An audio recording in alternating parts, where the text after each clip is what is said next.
வணக்கம் மக்களே. நவராத்திரி விழா ஆரம்பிச்சிருச்சு.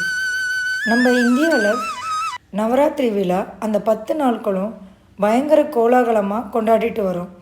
இந்த நவராத்திரியில் நம்மளுக்கு ஆன்மீக மட்டும் இல்லாமல் நம்மளுக்கு அடுத்தடுத்த ஜென்ரேஷனுக்கு நல்ல கருத்துக்களையும் இதில் நம்ம முன்னோர்கள் நம்மளுக்கு கொடுத்துருக்காங்க.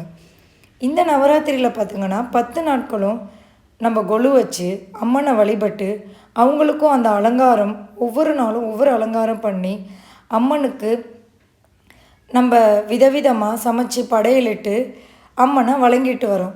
அந்த நவராத்திரி விழாவில் எல்லோரும் கொலு வைக்கணும். வீட்டில் கோயில்களில் எல்லா இடங்களையும் கொலு வைப்பாங்க. அப்படி கொலு வைக்கிறப்ப இந்த படிகளில் எப்படி கொலு வைக்கணும் அப்படின்னு ஃபஸ்ட் டைம் நீங்கள் கொலு வைக்கிறீங்கன்னா உங்கள் எல்லாருக்கும் அந்த கேள்வி இருக்கும். அப்படி உங்கள் எல்லாருக்கும் ஃபஸ்ட் டைம் கொலு வைக்கிற எல்லாருக்கும் இந்த வீடியோ ரொம்ப பயனுள்ளதாக இருக்கும். இந்த நவராத்திரி படிகளில் நம்ம கொலு வைக்கிறப்ப இந்த படிகள் நம்மளுக்கு ஒவ்வொன்றும் உணர்த்துது. வாழ்க்கையில் எப்படி ஒவ்வொரு படிப்படியாக ஆன்மீக பாதையில் நம்ம போகணும், வாழ்க்கையில் படிப்படியாக எல்லாத்துலேயும் முன்னேறணும் அப்படின்றதையும் இந்த படிகள் நம்மளுக்கு உணர்த்துது. இப்படி பல கருத்துக்களையும் இந்த கொலு படிகளை நம்ம பார்க்கலாம். அப்படி இந்த கொலுவை எப்படி வைக்கணும், எப்படி பூஜை முறைகள் பண்ணணும், இப்படி எல்லாமே நிறையா இருக்குது. இப்போ நமக்கு ஃபஸ்ட்டு நிறைய கொலு பொம்மைகள் இருக்குது, நீங்கள் பார்க்கலாம். அது ஒவ்வொன்றா அந்த அழகான அந்த மஞ்சள் கலரில் ஒயிட் கலர் துணி வந்து அதில் மேலே வச்சு அழகாக அந்த கொலு பொம்மைகளை நம்ம அடுக்கி வைப்போம். அது ஒவ்வொரு படிகளில் என்னென்ன பொம்மைகள் அடுக்கணுன்றதும் நமக்கு இருக்குது. அதில் முதல் படியில் விநாயகர், மகாலட்சுமி, சரஸ்வதி ஃபஸ்ட்டு வச்சுருப்போம்.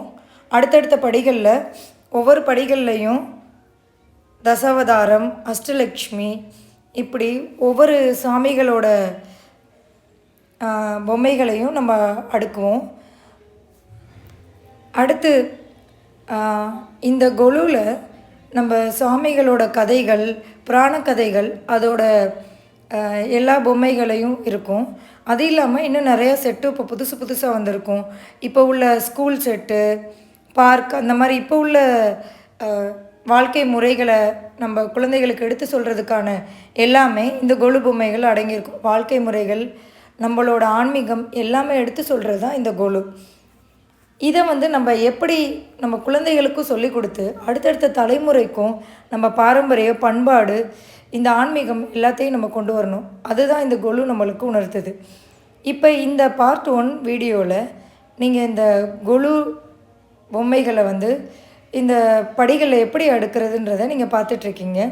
அடுத்தடுத்த வீடியோக்களில் இந்த கொலு ஒவ்வொரு நாளும் நவராத்திரி விழா எப்படி அம்மனுக்கு அலங்காரம் பண்ணுறாங்க அப்படின்றதுலேருந்து எப்படி இந்த கொலு கொண்டாடப்படுது அப்படின்றதெல்லாம் நீங்கள் பார்க்கலாம் மக்களே. இப்போ நீங்கள் இதில் பார்த்தீங்கன்னா தெரியும், அழகர் ஆற்றுல இறங்குற அந்த அலங்காரம் இது, அந்த கொலு எப்படி அடுக்கிறோன்றதை பார்த்துட்ருக்கீங்க. இன்னும் அடுத்தடுத்த வீடியோக்களில் நிறைய நீங்கள் பார்க்கலாம்.